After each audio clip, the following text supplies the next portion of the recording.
یا ایھا الذین آمنو، اے ایمان والو، کتب علیکم الصیام، تم پر روزے فرض کر دیے گئے۔ یہ کوئی نیا کام نہیں ہے، پہلے بھی لوگ رکھتے رہے ہیں۔ کما کتب علی الذین من قبلکم، جیسے کہ پہلی امتوں میں بھی روزے مشروع تھے، اور روزے اس لیے فرض کیے لعلکم تتقون، تاکہ تم پرہیزگار بن جاؤ۔ اس میں انسان پرہیزگاری اختیار کرتا ہے جب روزہ رکھتا ہے۔ تھوڑی تھوڑی دیر کے بعد بھوک لگتی ہے، کھا بھی سکتا ہے اندر جا کے، جہاں کوئی نہ ہو وہاں جا کے کھا بھی سکتا ہے، پی بھی سکتا ہے، لیکن نہ کھاتا ہے نہ پیتا ہے۔ تو یہ تقویٰ ہے۔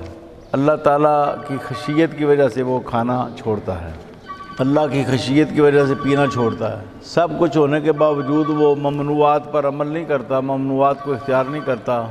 حضور نبی کریم صلی اللہ علیہ وسلم نے ایک طویل حدیث ہے، فرمایا کل عمل ابن آدم لہ الا الصوم فإنہ لی۔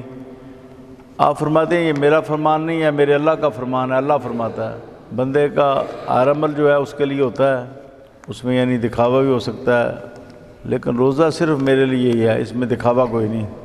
بندوں سے ہٹ کے بھی بندہ کھا پی سکتا ہے، لیکن جب نہیں وہ کھاتا، اس کا مطلب ہے کہ وہ اللہ تعالیٰ کے بارے میں عقیدہ رکھ رہا ہوتا ہے کہ اللہ مجھے دیکھ رہا ہے، اور میں اللہ تعالیٰ کی خشیت اور محبت کی بنیاد پر اللہ کے حکم کی تعمیل کرتا ہوں، روزہ رکھتا ہوں۔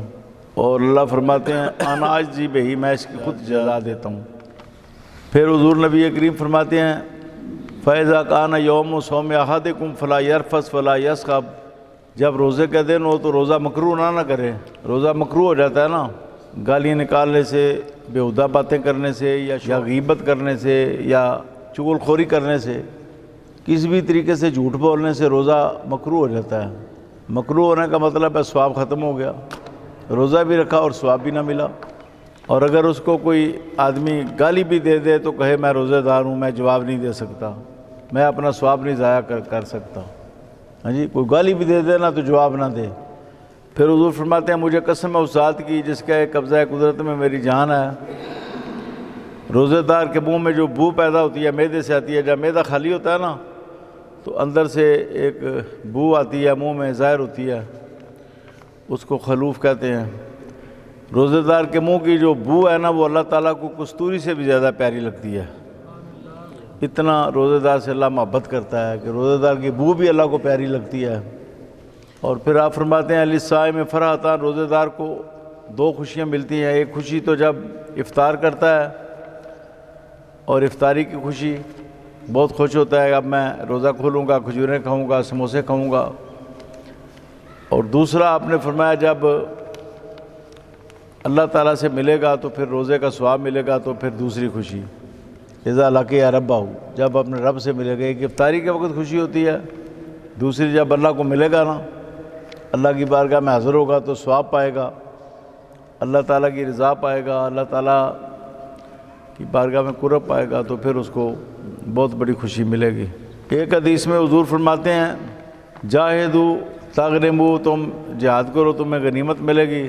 دوسرے نمبر پر فرمایا جو صوموا تصحوا، تم روزے رکھو تمہیں صحت ملے گی، روزے رکھنے سے صحت ملے گی، تمہاری صحت اچھی ہو جائے گی۔ یہ سرکار فرما رہے ہیں صحت اچھی ہو جائے گی، معدہ اچھا ہو جاتا ہے تو فرمایا روزے رکھو تمہیں صحت ملے گی، معدہ بھی ٹھیک، دماغ کے اندر بھی جو فاضل رطوبات ہیں فالتو وہ جل جاتی ہیں روزے سے، معدے کے اندر بھی جو فالتو رطوبات ہیں، رطوبات فاضلہ جو ہیں وہ روزے کی وجہ سے خشک ہو جاتی ہیں۔